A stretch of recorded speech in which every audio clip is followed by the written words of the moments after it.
Hey guys, how's it going? Welcome back to the channel.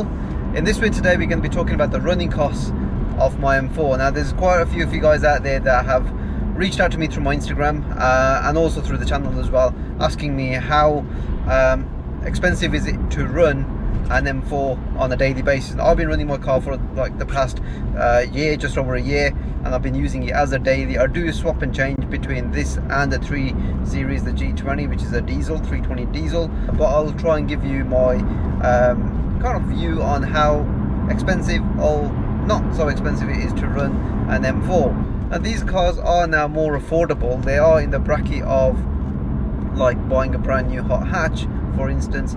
That's not really going to be an issue in terms of buying a car, but what might be an issue to some of you guys out there is the running cost of this car. Now I'm not going to really be talking about, say, the insurance, how much it costs to insure this car, because I think there's just too many variables that go into that, like, you know, your age, your driving history and everything else, postcode lottery and whatnot. So I'm not going to really be talking about that.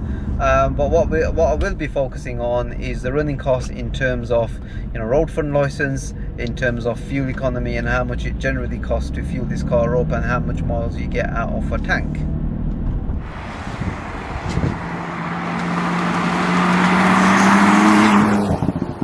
So let's talk about the road fund license. Now in the UK we've got to pay a tax to use our cars on the road. Now that tax is determined on a number of things like the emissions, and it's also now, since April 2017 onwards, if you buy a car, it's based on the value of the car. So to give you a example, if you bought a 2015 M3 or an M4, it's based on the emissions. So that car would probably cost you for a year, I could be wrong here, but I'm going to take a wild guess, it could probably cost you something in the region of about £300. I don't know, but let's just say it's £300 for a whole year.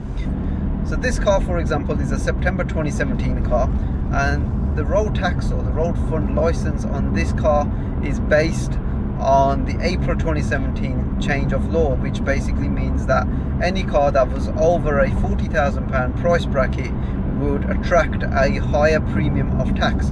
Now what I mean by that is the higher premium of tax is a premium that you pay for 5 years of £310 over and above the base rate. The base rate tax is £145, so this car would cost you, if my maths is right, in the region of about £455 or £460, something like that, for the first 5 years.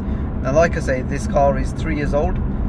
It's going to attract that premium for another 2 years, and then that premium will drop down to £145, or like the whole tax will drop down to £145 going forwards. So that's something to take on board. So if you buy a car that is a 2015, 2016, or anything that is, you know, pre-April 2017, it's based on emissions. So let's just say that's going to cost you £300 a year to tax. Anything that is after that date, for the first 5 years of the age of the car, it's going to cost you more like £460, and then after that it's going to then drop down to £145. So that is just something to bear in mind. Personally, I've bought this car. I know that if I keep it for another 2 years, that road tax fund license is going to drop to about £145, so that's not really going to be a huge hit to the bank.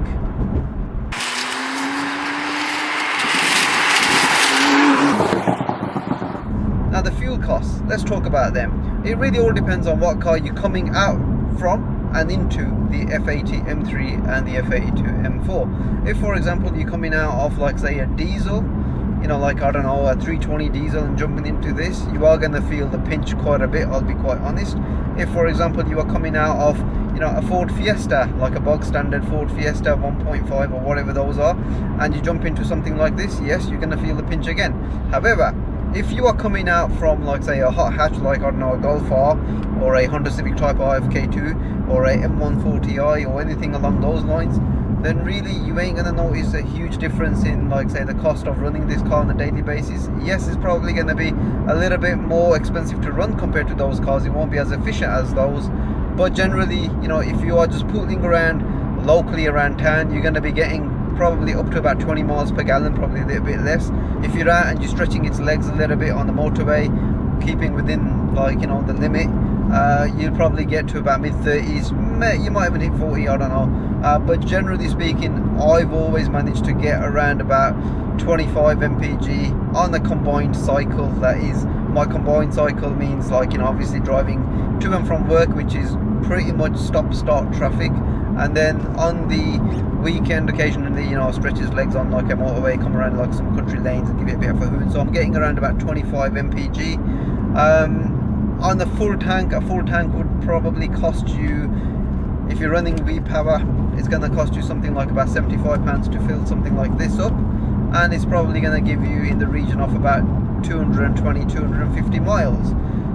The tank size on this is a 60 litre tank, I believe, so that's roughly what it's going to be costing you, and you're going to be getting around about 220-230 miles to a tank. So there you go.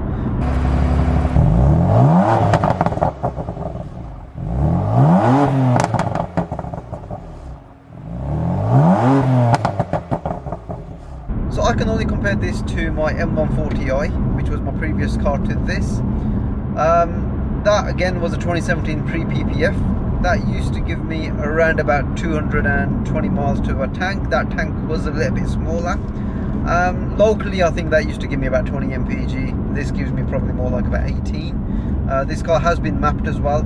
I don't really notice much difference in fuel economy, if I'm totally honest with you guys, since I've had the car mapped, because I just feel like, because it's a little bit more responsive to the throttle, you're not having to push the throttle down too much to get the car going. So I suppose there's a plus point from there.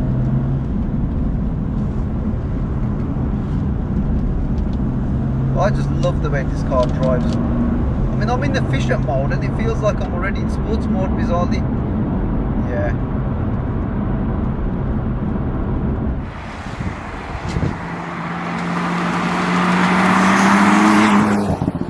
So let's talk about servicing costs. Now, BMW generally say that, you know, these cars have long life services, so you don't really need to change the oil until, like, say 15,000 miles.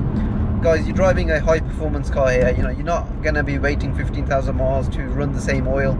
You know, you'd rather get the oil changed within every 6,000 to 7,000 miles. All it is, you know, oil and, like, say, an oil filter. You can get that done from, like, say, some specialists. I mean, I've used like Litchfields for like the major service on something like this. It's not going to cost you a lot. You know, budget for around, like, say 250 quid maybe for something like that, all in. The major service is the one that you gotta really not skimp on. So that basically entails, and I've had that done on this car, it basically entails an oil filter, air filters, that's 2 of them, the cabin filter, the 6 spark plugs, and an inspection. Now the inspection is basically just like something that, you know, you kind of do, like you go around making sure that everything works, like seat belts and whatnot. So there's a charge for that. Now BMW pricing is well over £1,000. I think it's something like about £1,200. You can, like the way I did, use a specialist and get that price right down to, you know, roughly around, say, 600-ish. So that's basically the major service, not from BMW, but that is going to be from a specialist, and they should be able to, if you're using a proper independent and a BMW specialist, they should be able to update all your software and change all the iDrive service requirements as well. But I would certainly not be skimping on any servicing costs on something like this. So let's talk about tyres, because obviously tyres on an M4 are something that you probably will be changing quite regularly, only because if you start doing some sideways actions, then you're going to start wearing out those tyres. So the tyres that I'm running on my M4 are the Michelin Pilot Super Sports. They're the same tyres that I bought the car with. I think they were pretty much brand new at the time when I picked the car up. I mean, the car only had 4,000 miles and the dealership had changed all 4 tyres for me because they were on the limit. I think in the 10,000 miles that I've done in the car since I've owned it, I think the rears I've got something in the region of about 4 mil, and the front I've got like about maybe 6 or something like that. So they are still pretty decent. Like I say, I mean, I don't drive this car like stupidly, like, you know, going sideways all the time. But if you are buying a car and you've got, you know, low tread left on the tyres and you're thinking of replacing those tyres, and if you're thinking of buying the Michelin Pilot Super Sports like I've got on here, or the Michelin Pilot Sport 4S tyres, then I would think that they would cost you in the region of about 250 per corner on average, because the rears are staggered. So you know that's going to cost you like almost like another grand, so always budget that in as well. And also if you are thinking of putting winter tires on, again they'll probably cost you in the region of about £800 to £900 as well, so that's something else to bear in mind.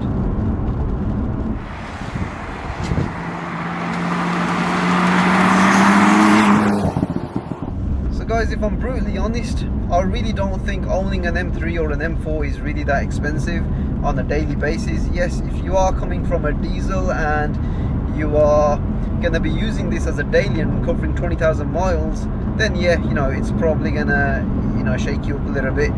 But if I'm totally honest, if you're using this for, you know, a daily and you're covering like about 12,000 miles a year, and you're coming from an M140i or any other hot hatch like, you know, a Golf R or, you know, an S3 or anything like that, then, you know, it's not really going to be that much more to own and run one of these cars.